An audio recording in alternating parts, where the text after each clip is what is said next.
we have a few things to talk about. Last year in 2022, Chuck Klosterman published this book called The 90s, which is a recap and reckoning of many different areas of the decade that all sort of intertwine: sports, politics, the fax machine, movies, although it wasn't really movies per se, more so just Quentin Tarantino over and over and over again.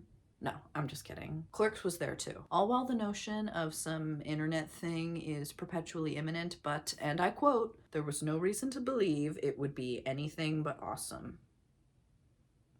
Awesome. Also in 2022, the Daniels, that being Daniel Scheinert and Daniel Kwan, put out the movie Everything Everywhere All at Once, which is an intense action family drama that spans the infinite multiverse, with our protagonist learning to inhabit the lives and gain the skills of her alternate selves, all on her existential quest to defeat the evil Jobu Tupaki, who has coincidentally manifested in a different universe's version of her own daughter, Joy. I'm not sure if Everything Everywhere was considered highly anticipated, but I was certainly not. Before I knew anything about it, I knew people were freaking out about it. It came out in March of last year, and I didn't see it till the end of April, so plenty of time for my brain to unconsciously process all the content coming my way online. I'm sure there were other things, but it was the TikToks for me. Wayman speaking to Evelyn in her movie star universe, saying such sweet nothings as, 我还是会选择和你一起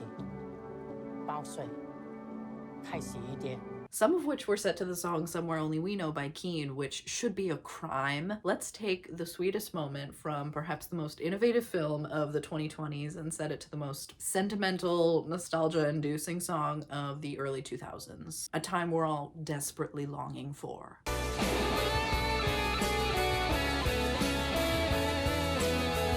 And then I saw Everything Everywhere and I was like, right, yeah, no, that's fair. Yeah, for sure, my guy, totally. For sure. Yeah, no, yeah, absolutely. Mad respect. My respect is so upset. And I'm just left wondering, how did they do it? How did the Daniels get us? I'm not saying that Swiss Army Man and Turn Down for What being two major previous projects negates them from pulling off something of this scale, but it is a bit surprising and of a subject matter that could have very easily caved in on itself and just become a corny family movie that's also kind of weird on top of being corny and about family. But let me be clear, it does pull off everything it intends to do. And I couldn't even tell you everything the Daniels truly intended, but I am just so confident that they did it. They packed so much information in, and it's not even 2.5 hours. That's astounding. Type 90 is dead. Now we're talking Type 139s. Probably why it resonates so much with people.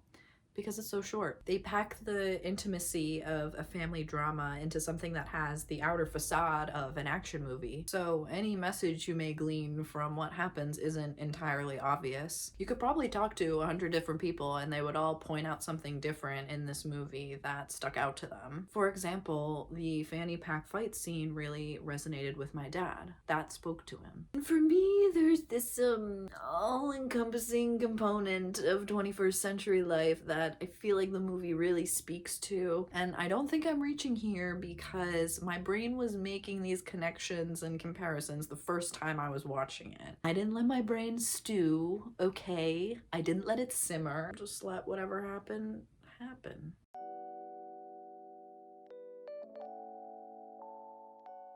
Ugh. Don't hate me, okay? I know no one wants to talk about it. No one wants to talk explicitly about the internet. Probably because it's easy for any commentary in movies or TV to feel a bit obvious. They're like, internet bad. And we're like, interesting point. Have you noticed it's my life?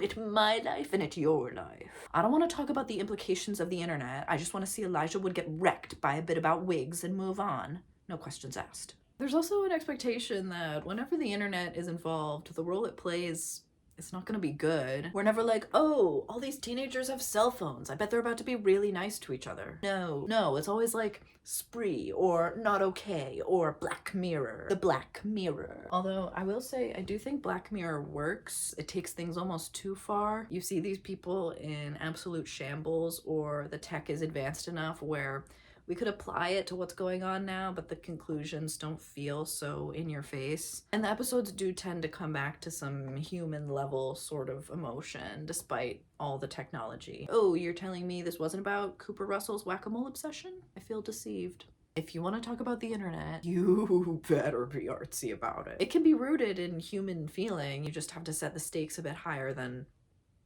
Sorry, what?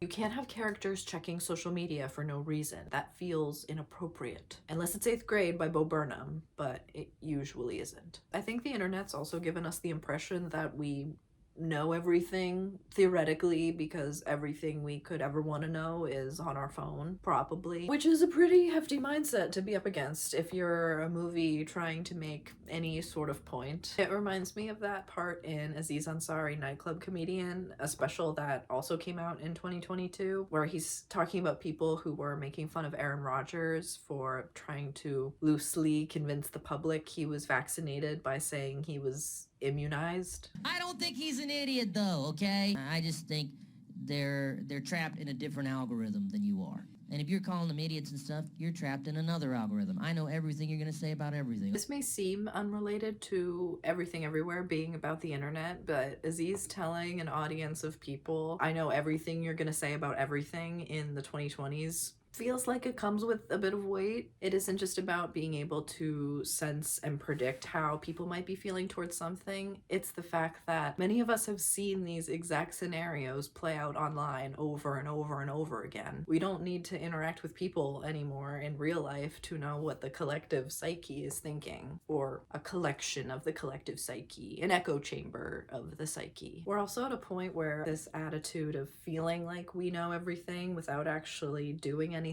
has caught up to us, because hobbies like garment making and basket weaving and embroidery have become popular again. Things where you actually have to do out the steps with your hands, and you can rely on a YouTube video, but there is something physically tangible that's a part of it too. Which is fair, because if shit hits the fan and I'm put on hat duty, I hope I don't sound crazy, but I would feel ill-equipped. And I don't think it's a total coincidence that these are the attitudes right now, and Everything Everywhere, the Aziz special, and the 90s all came out in 2022. It seems like culturally we're taking serious stock of how the internet has impacted us. And they're all able to make their points not because they're super direct or spend a ton of time on the internet explicitly, but because they're talking about other things and are also kind of acknowledging that the internet is this sort of omnipresence that colors whatever we would be talking about, regardless of what it happens to be. And if you're going to talk about the internet and say it's a problem in the format of art where an audience is usually involved, you're probably going to have to offer some sort of solution. To not do so would be unsatisfying thematically. And how could someone offer such a solution while also acknowledging all the truths of our time as previously stated? That the internet makes us feel like we know everything, we don't really expect anything good when the internet is involved, and that all our attitudes about the internet up to this point have started to come up and bite us in the butt. That is the biggest mystery of them all. So when Everything Everywhere comes out and does ruminate on themes of maximalism, absurdism, nihilism that are so innately tied to our culture right now and the effect of the internet, while avoiding cliches and acknowledging what it feels like to be alive in the 2020s, and droves of people leave the movie feeling moved and not annoyed, something has been done. And as for being alive right now in the 2020s, whatever that means, Chuck Klosterman makes the point that decades are less about time and more about cultural perception. So when we're talking about Everything Everywhere being made in 2022, speaking to the attitude and life in the 2020s, well, when did that decade begin? Well, I would say probably when the 2010s ended, but then what's the bookend for that decade? I'm sure many comparisons could all be made and are all valid, but for the points that I'm making in this video, I'm gonna say the early 2000s ended and the 2010s began when Bo Burnham told us in his 2013 special What that he did actually mean to knock the water over. And I hope there's some surprises for you, or some, Jesus, sorry. It's a good start. I hope there's some... Meant to knock the water over, yeah, but you all thought it was an accident, but he meant to knock the water over, yeah, art is a lie, nothing is real. And that the 2010s ended and the 2020s began in his 2021 special, Inside, during Welcome to the Internet, he asks, Could I interest you in everything all of the time? A little bit of everything all of the time. the facade and performativity of art begins to break in the 2010s, and then we retroactively reflect on the internet's universal presence and start pulling back on the grip it has in our lives, hence all the crocheting in the 2020s. Maybe the 2010s started with 2009's Lungs and ended with 2020's Future Nostalgia. 2010's Teenage Dream with 2020's Fetch the Bolt Cutters. Fetch the Bolt Cutters, I've been in here too long. You could really say anything. The 2020s are panning out to be a decade of reflection. COVID put us at a hard stop, so let's just keep this contemplation going. And what have we been going through? Everything. Traces of everything have been everywhere. I recently watched the Hulu/FX series Fleischman is in Trouble. It came out in 2022, and it's based off the 2019 book. I haven't read the book, but the series made me want to. It's about this guy, Toby Fleischman, who's recently divorced, and it's sort of commenting on life for people who dated and got married before online dating was a thing, and then they get divorced in the 2010s, and suddenly that's the norm. The internet has forever changed the landscape for meeting people. And as he and the other middle-aged characters, like his friend Lib, who narrates, are going through everything that's happened to them, there's these scenes where the camera just seamlessly spins in a circle and strings together memories that don't necessarily go together, but makes us and the character feel like they're experiencing everything all at the same time. And at the end of the series, when Lib is talking about finally writing her first book, which is a big character moment, you should watch the show, but she's talking to Toby about it, and she says, it'll be about everything. And he says, everything? And she says, everything. And he says, that's heavy. And she says, maybe, or maybe, well, what's the point of writing about anything if it's not going to be about everything? It's about reflecting and longing for a time before, for the characters before marriage and kids, but maybe something else too. Maybe something just before the internet for a lot of us.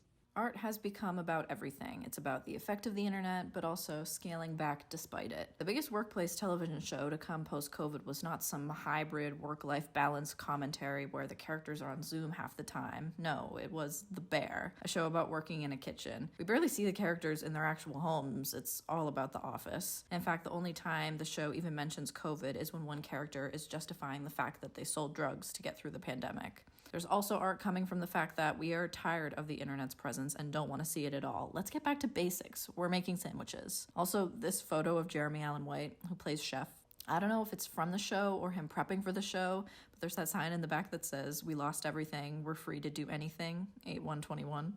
Good morning. The everything culture is everywhere. Let's talk about the movie.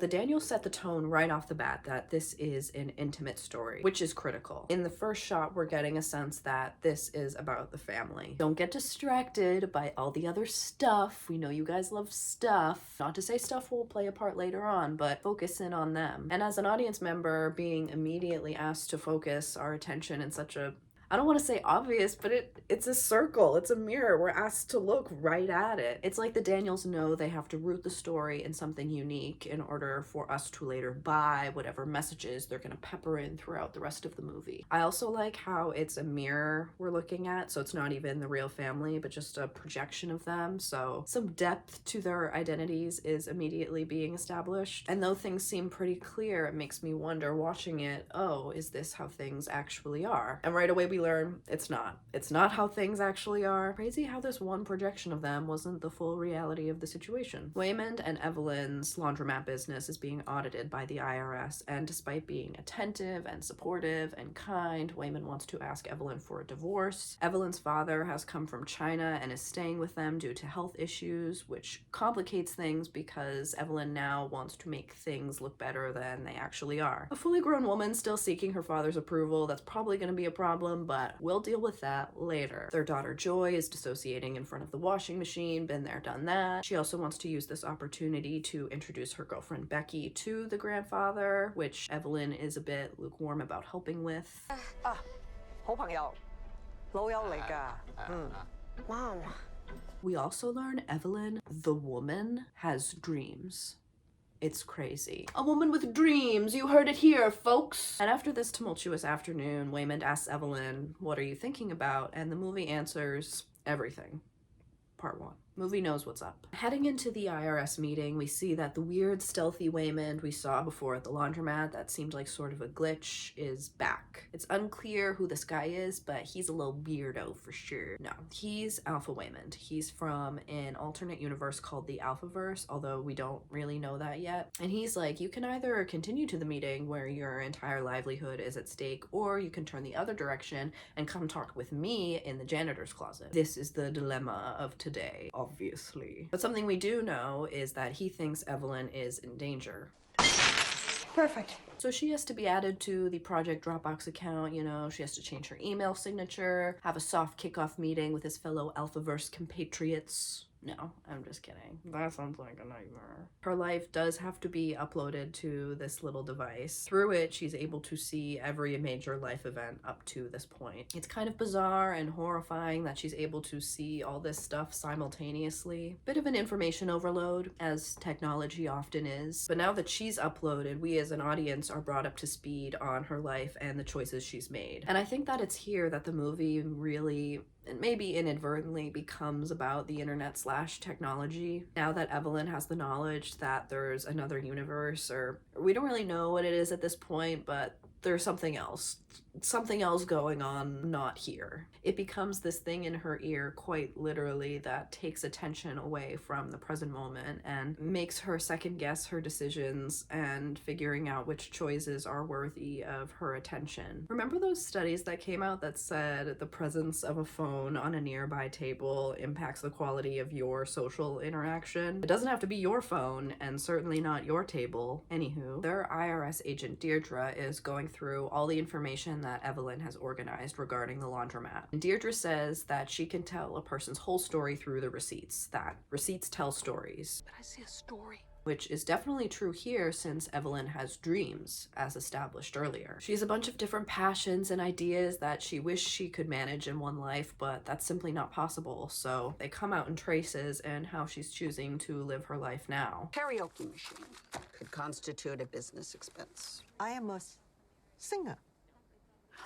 And Evelyn feels a bit invalidated when Deirdre points out that all these careers don't go seamlessly together, so she retreats to the other option she knows is out there, totally abandoning what's in front of her. She's gonna follow these random instructions to go talk to Alpha Waymond. She has to go. She has to go see what's in the closet. Before much of the advanced tech of the Alphaverse or why Alpha Waymond is here is even explained. And by the way, I'm assuming you've seen the movie. You watching someone's take on it before you've seen it will forever change the way you watch it, and we need to know what you think about it. I hope you go watch the movie and come back and totally disagree with everything I'm saying. I think that would be awesome. I'm not kidding. Come at me. No, just kidding. Don't come at me. I'm really sensitive. Anywho, before the true intentions of Alpha Waymond are known, we learn that this is how Evelyn operates. She's trying to do everything, or in this case, just too much for the constraints of the life she is living. Based on what you're trying to deduct, you're also a novelist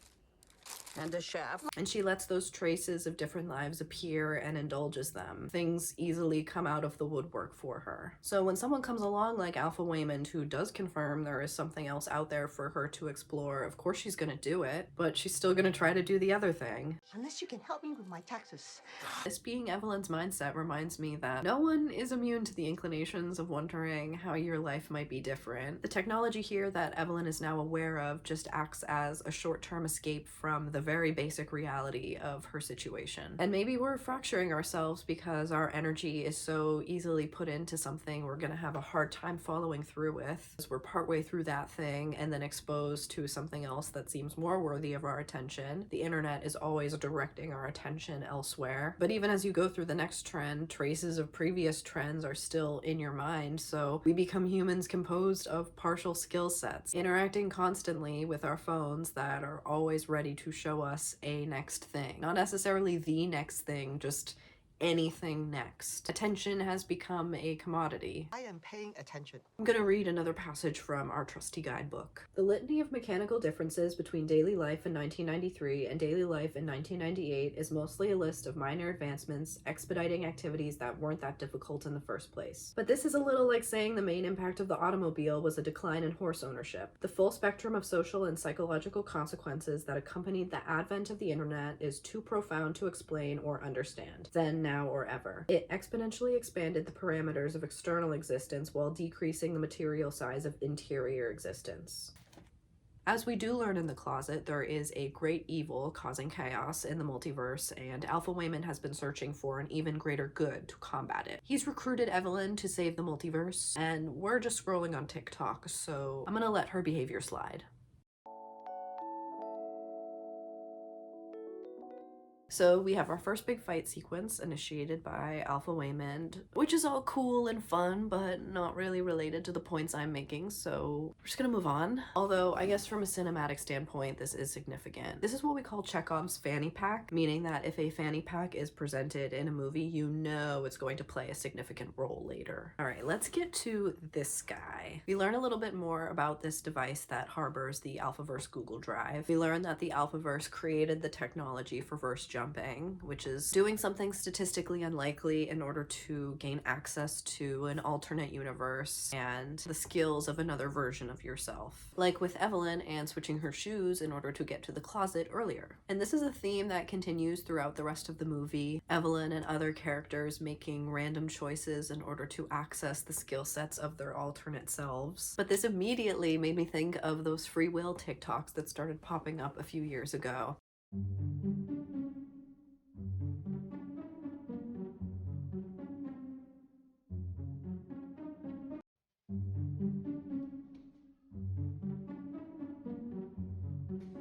And somehow randomness has become synonymous with control, since randomness means you're being mindful of your choices, even if that choice is silly.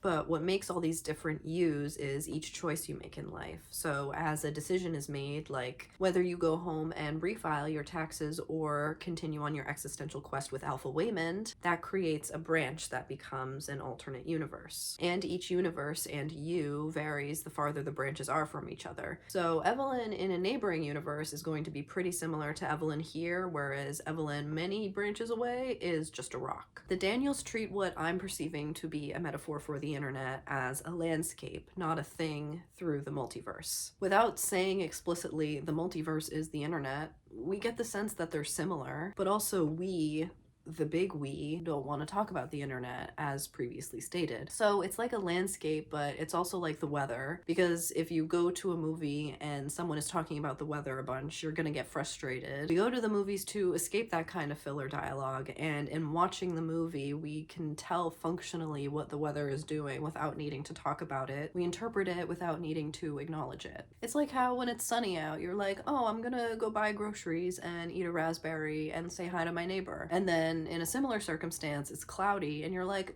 I'm gonna take a 3-hour-long shower. No reason why. What we see online is also carried with us throughout the day and colors the way we see our environment. And with algorithm-based logic, we are only shown things that the internet believes we want to see. And so we start to think that the way we see things online is reality, because it's very easy to ignore that other things even exist since we're never shown them. If you're Laundromat Evelyn, it's going to be very surprising to see that movie star Evelyn even exists, because she made a lot of different choices than you did. And you were led to believe that that sort of reality simply couldn't exist, that it's just a dream. Quick stand-up segue, so it's that same Aziz Ansari special I mentioned earlier. He's talking about how he's frustrated because he feels like these echo chambers online have made it hard to disagree with people in real life in a productive way. We're all kind of just trapped in our own little world. Unless we figure out how to talk to each other in real life again, it doesn't even matter what the problem is. I don't know what the answer is. Maybe click on some of the stuff they click on for a few days. See what's going on. Don't go too hard, though. I bring up stand-up a lot because I feel like it's a really cool medium. It's like a time capsule of attitude. It's just someone's take that's able to transcend the noise of the internet giving you exactly what you want to hear or exactly what you think you want to hear. You don't necessarily like a comedian because they agree with you on everything. You more so care that they're funny in the way they present their perspective. And those two things aren't always the same. Around the same time, in that alternate universe that Alpha Waymond brought Evelyn to in the closet, a spooky alternate Deirdre is introducing some folks to the actual villain here. The great evil that Alpha Waymond was talking about. And Jobu's out here seemingly looking for Evelyn's, probably for a similar reason that Alpha Waymond was looking for Evelyn's. They're both looking for someone who can harness a substantial amount of power to either fight for or against chaos. Girl is in high demand. Also, Jobu is just a different universe's version of Joy, which is interesting considering Evelyn's relationship with her daughter is a bit fraught. Jobu Tupaki has seen all and knows all. She knows what makes you tick. She's on that algorithm logic.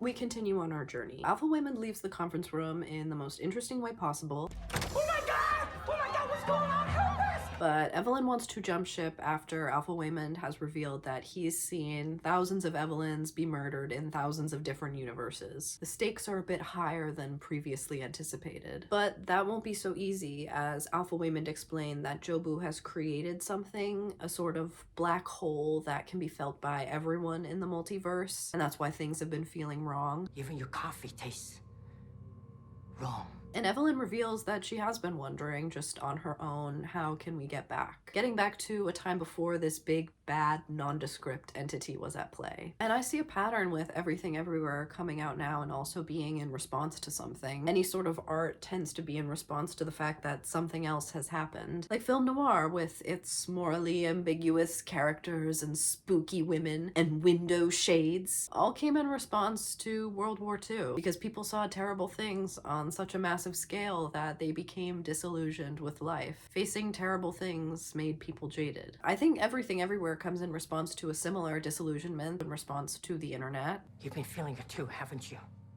Something is off. That you are not only exposed to the knowledge of everything that is going on in the world right now, things that you wouldn't know about except you happen to be born in a time where everybody has a cell phone, but also our big bad thing, whether you perceive that to be like nuclear war or climate change, the ultimate result hasn't happened yet. So our nihilism is also anticipatory because it's hard to see how all these things are just going to work out. Or if you're in the Everything Everywhere universe, Jobu has created something and we don't know why it's there, and the impact of its detonation is currently unknown, but the stakes seem high. Stakes seem high. Alpha Waymond and Evelyn come across spooky Deirdre again, and in trying to fight her off, Evelyn completes a significant verse jump for the first time to the universe where she didn't go with Waymond to the United States, but instead stayed in China and became a movie star skilled in Kung Fu. She takes those skills and applies them here, and once she sees the movie star life she was living, the most idealized version of her life, Evelyn is ruminating. This is the first time the multiverse has given her the opportunity to see just how different her life would have been if she made different choices. And Alpha Waymond is like, no, shut it down. Shut it down! If you keep going back to live in an alternate universe, it invites contradiction and confusion, or maybe even death, or something worse. What can be worse than death? And now, my dear friends, we get some real intel on Jobu Tupaki. Up to this point, everything we do know about her is pretty vague. Great evil that has taken root in my world. Nothing more than a statistical inevitability. Omniversal being with unimaginable power. An agent of pure chaos with no real motives or desires. But now, Alpha Waymond is finally fessing up. What created Jobu Tupaki was not some significant character flaw or an evil force. No, it was the Alphaverse goons. When they were inventing / discovering the technology for verse jumping, they would overload people's minds, and most of the time those people would just die. But in Joy / Jobu's case, her mind was fractured, and so now she experiences everything all of the time, which some are saying is too much. The Alphaverse created her because they wanted to harness something so vast and unknowable at the expense of presumably many lives. Of course something was gonna go wrong, and now she's harnessed the power of the multiverse like a child with an iPad. That's what's worse than death. Very soon after, Joy appears, but Evelyn comes to the realization that it is actually Jobu in Joy's body. Because she's doing all these mind-bendy sort of things against the security guards. She absolutely wrecks them. But it is kind of a party. There's animals, bubbles, costumes, dancing, an Elvis impersonator. I've always felt like we've gotten some of our best art when women dare to impersonate Elvis. in the ghetto. And then it's just her and Evelyn, and we learn that the great object behind the curtain that Alpha Wayman described as a black hole is a bagel. I got bored one day, and I put everything on a bagel. She puts everything she feels she will ever know onto a bagel, taking full stock of the multiverse, and concludes that nothing matters. And Jobu's conclusion here that nothing matters isn't caused by something that's true. It's caused by how she decides to interpret this infinite web of existence that she now has infinite access to. It seems to me that the internet has created a bunch of Jobus in us, scrolling through infinite knowledge without any real obstacle. So an entire generation of digitally induced nihilists has been created. And even if you aren't a practicing nihilist, it's pretty hard to ignore that this is the vibe of the times. Just stop your crying, it's the vibe of the times. Within any generation, there are always two distinct classes. A handful who accept and embody the assigned caricature, and many more others who are caricatured against their will, simply because they happen to be born in a particular year. I think the Daniels are imitating life a bit with Jobu's very interpretation of the multiverse being the antagonist of the film. They've created a piece of art in response to a culture where the predominant question often feels to be, does anything matter? And the villain having complex motives piques our interest because if we learn her main viewpoint is nothing matters, with a whole lot of the movie left to go, we begin to wonder, oh, how are they going to answer this question? Suddenly the rest of the movie becomes an attempt to answer the question not just for Jobu/Joy, but also for audiences of people where this mindset has become the antagonist of our times. We've certainly seen strings of this sentiment expressed in other media. I think the entirety of Portia's character in the second season of The White Lotus embodies this, especially with her speech about feeling like there's no mystery to life anymore. Is everything boring?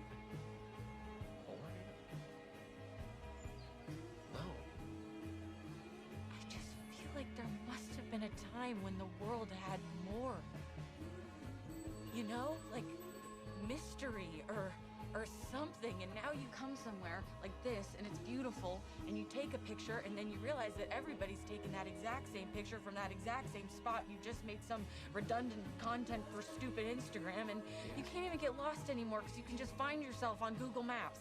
She's got that Jobu mindset. I do think in a strangely nice way that her getting stuck later in the season without her phone shows that there's still plenty of ways to get lost. We haven't gone that far yet, and her outfits are so Jobu Tupaki. But with the mission of the movie now set to be answering the question, does anything matter? Let me know if I'm wrong, but I feel like in recent years we haven't seen anything make this the thesis of what they're doing, that this is what the entirety of the art is about. They're not just acknowledging that the question exists, but also daring to answer it. Please let me know if any movie or TV show like this exists because I would like to watch it. Also, Jobu really wants Evelyn to look at the bagel. She keeps baiting her. Bagel! She keeps being like, why don't you look at this bagel? And Evelyn's like, well, I don't know if I want to look at the bagel. That's the exact dialogue that happens.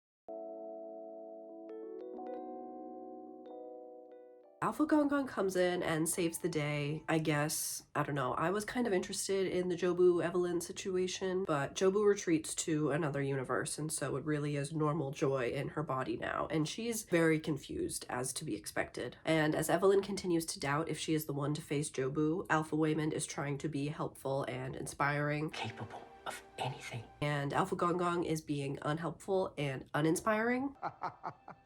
What good is all that power when her mind is already succumbing to that chaos, huh? Not to caricature him against his will, but I feel like Gong Gong here is embodying older generations on the whole in trying to make sense of the internet, the chaos in question. Like, instead of offering a solution, he's speaking very vaguely to the problem. Chaos. But do we actually really know Jobu's intentions? No, we don't. Oh wait, sorry, no. He does offer a solution. Alpha Grandpa's like, so we should probably kill Joy because that's one less body and universe for Jobu to access. Which, if we're talking about infinite universes here, this solution feels a bit underwhelming. I don't know if this is the way to go. He also tries to blame Evelyn for creating Jobu Tupaki, which I'm sorry, did we not just learn that it was the Alphaverse? It goes back a little bit farther than that, sir. Actually, no, that's not the truth, Ellen. Minus 10,000 points for Grandpa. But yeah, sure. The woman in that shot could be Alph Evelyn. It turns out Evelyn is also an Alphaverse goon, but that's not this Evelyn. Like how Joy isn't Jobu Tupaki. I don't know. Are we responsible for our alternate selves? Thankfully, Evelyn decides not to kill her daughter, and she realizes that the only way that she can defeat Jobu is to become more like her, which was Alpha Grandpa's idea in the first place. Before you become just like her. He had all the pieces. Sometimes the solution is obvious, and it's not just our problems that seem simple to explain. And so Evelyn does all this erratic verse jumping to fight Alpha Grandpa and his henchmen and become more like Jobu in her everythingness. And eventually all the universes blur together until Jobu finds her again. And then we learn that Jobu wasn't looking for Evelyn to kill her, you silly goose. Don't want to fight me. What's all this for? She's been trying to find the Evelyn who has the strength to face the bagel. And I love how it's Evelyn that she's looking for, not a friend or a cousin or even her dad. It's her mother. She's seeking out someone who has more authority and wisdom in a way that can only be experienced in mother-daughter relationships. Unfortunately, though, Evelyn comes to a similar conclusion, and once she sees the bagel, starts to lose any sense of meaning in her lives, which all implode simultaneously. And I think this plays into the fact that the internet also dismantles any sense of security we may have in those who are in power or those who have any authority. Or at least we get a more clear idea that no one really knows what's going on, that contrary to popular belief, Mom doesn't know everything,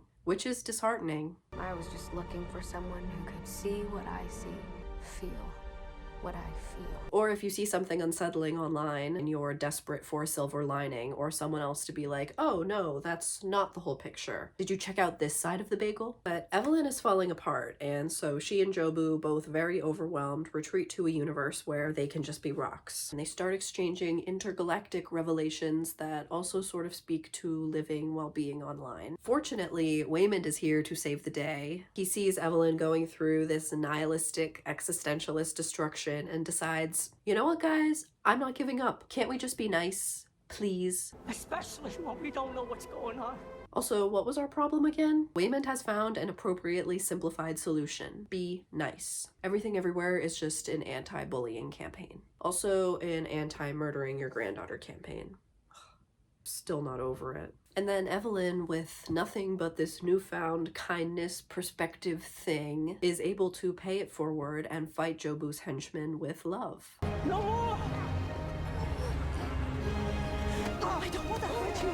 Evelyn recognizes that these vessels for Jobu's work, who act out of anger and confusion, must also have other feelings and things that make them unique, even though the multiverse is happening to show this particularly combative version of them. It's like that poem that Joaquin Phoenix read at the Oscars. He said, "Run to the rescue with love and peace will follow." That's what Evelyn is doing. She doesn't know the answer, but she learns the power of showing people there is good, like Waymond has done for her, as opposed to just feeding into all the bad. She takes the bullets and reinterprets them into googly eyes because of Waymond and his love for her and the world and how he says he survives. 看到事情好的一面，那不是因为我天真，是必要，而需要，这也就是我的生存之道。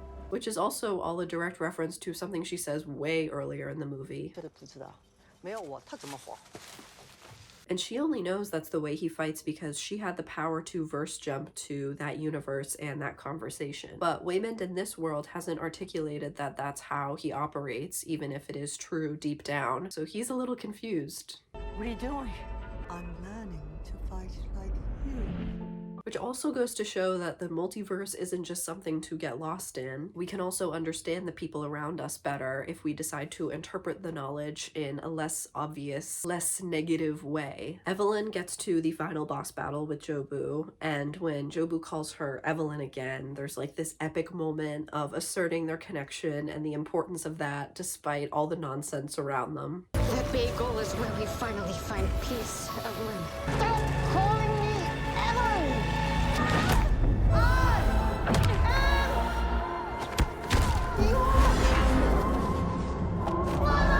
So epic. remember what we said the movie was about? Them, all along. Plus 10,000 points for Grandpa. The universe always balances out. She does have to let Jobu/Joy go into the bagel, let her get to the lowest point, but she's able to save her by just talking to her. And I love how here we don't really know necessarily which one it is that she's talking to. It's either the existentialist Jobu or the existential fears that have manifested in Joy. Regardless of where Evelyn has seen herself throughout her journey, she declares she only ever wants to be here with Joy. Just gonna ignore everything else. You could be anything, anywhere. Showing her you can decide where you end up and be happy with it despite knowing there's other options out there. There is an infinite amount of possibilities, but that doesn't mean you're totally helpless in determining where you end up. And Joy's like, do we have to go back to the party? Do we have to go? And Evelyn says, and this is very important, we can do whatever we want. Nothing matters. Then suddenly, nothing matters. The nihilist sentiment embodied through Jobu Tupaki has totally changed meaning. Nothing matters but you, but us, but the people I care about. It's why I say Jobu's interpretation of the multiverse is the antagonist, because the solution is just reinterpreting all these previously stated sentiments. Nothing matters. There are no rules. We can do anything. In a good way.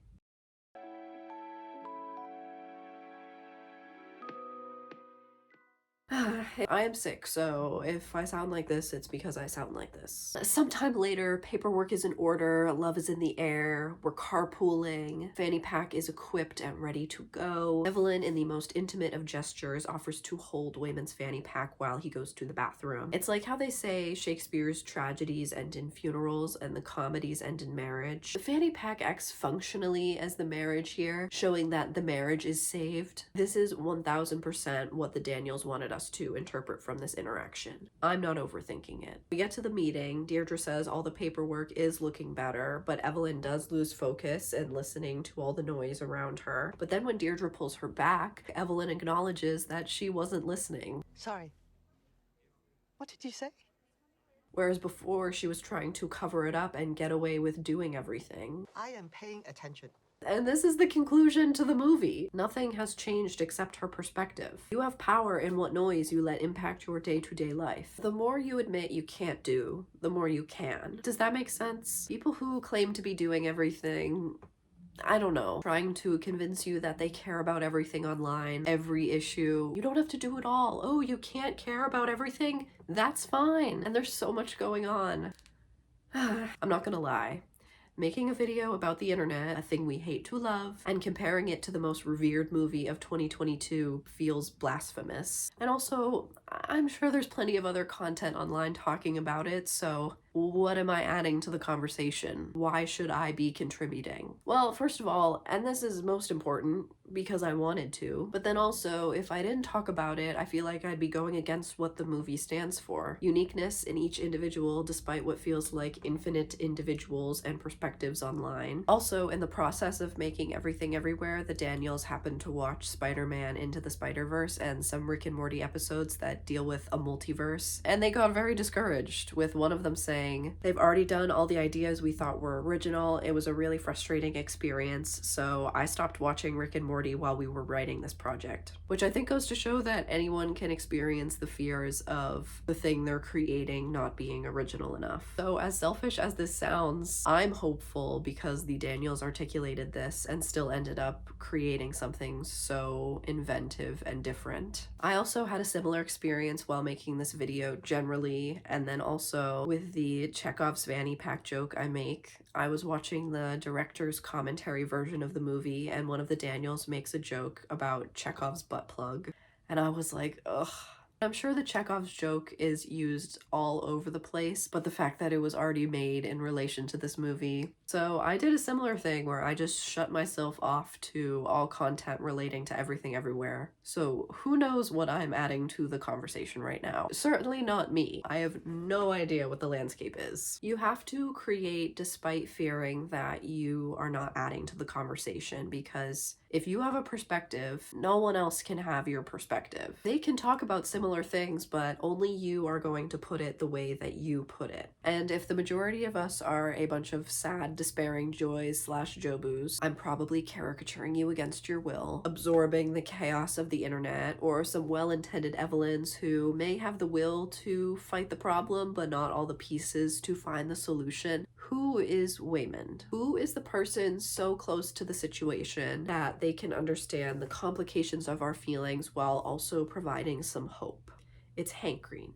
Hank Green is Waymond, the Waymond of the internet, and others who do the good work. If you don't know, Hank Green is this guy who started a YouTube channel with his brother John Green called Vlog Brothers way back in the early days of YouTube. He also co-created Crash Course and is on TikTok. He also does many other things that seem cool, but I cannot keep up with. Hank Green is the epitome of replacing your fears with curiosity. He has a video he posted in 2022 called The Sad Gap, where he talks about how easy it is to enlighten people on simple problems and how much more difficult it is to articulate complicated solutions, but also how the internet compounds this issue because it's much easier engagement-wise to talk about problems than to get people to do a little bit more work and a little bit more research when it comes to fixing those problems. And that difference creates hopelessness and anxiety and dread for a lot of people, the sad gap. It's a very cool video that articulates a lot of what I feel like Everything Everywhere is touching on. He also just writes down like everything he's stressed about on a global scale, which I thought was a very Waymond thing to do. Let's just get everything on paper. Put words to our feelings in crisis. Getting it all out on the table instead of letting it fester inside and destroy us. I felt better after watching it, and I didn't even write the list down, so there must be something to articulating your fears and problems.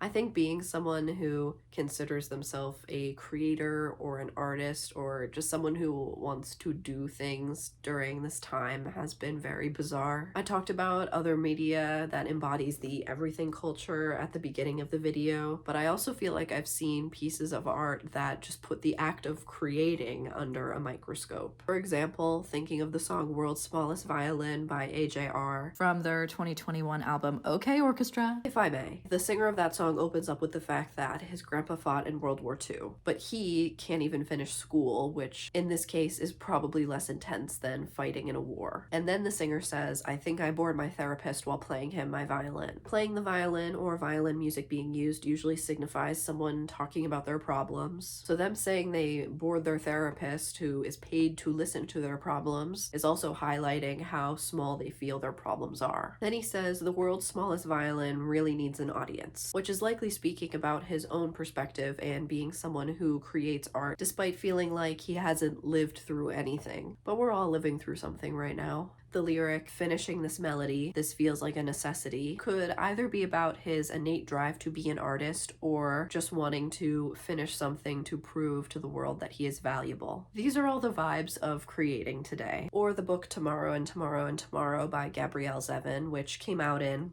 you guessed it, 2022. One of the characters was reflecting on making video games in the 90s and how the landscape of that has changed. They say, if we'd been born a little bit later, there would have been even greater access to the internet and certain tools. But honestly, the games got so much more complicated. And I think because of the internet, we would have been overwhelmed by how many people were trying to do the exact same things we were. We had so much freedom, creatively, technically. No one was watching us, and we weren't even watching ourselves. CJ the X also has a cool video about creating called 7 Deadly Art Sins, which is definitely worth the watch if you are feeling a bit nihilist but want to create despite the nihilism. I think in order to do something, you have to do it. Do you know what I mean? The Daniel said at one point, we spend so much time on YouTube or Instagram and all the things that rise to the top are people being exceptional. There's a term for it, competency porn.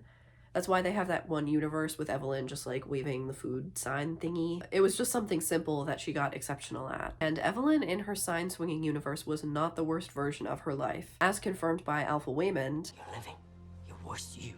It was the one where she was trying to do everything, but in trying to do everything, did it all poorly. In an age of internet paralysis, like, there's so much to do, I could do anything, so I do nothing. Actually committing yourself to doing something and completing it becomes a very valuable asset, regardless of what it is. People are laying bricks. And I think that's the truth of today, that if you can just get past the paralysis that you've probably crafted for yourself in your inner world, you can move forward and get all your stuff done. Just don't try to do everything. Anyway, so if you've come this far, thank you. This is actually the second time I've filmed all the way through, because before I looked a different way, which probably doesn't make a difference, but now it makes a difference to me because I'm here again. I've committed, so I care. Please let me know what you thought, if you thought what any of I said was obvious, or you had any revelations while watching this movie. I just like talking about movies and TV shows until I run my voice dry and my nose runny, but thank you again, and maybe I will see you on the next one.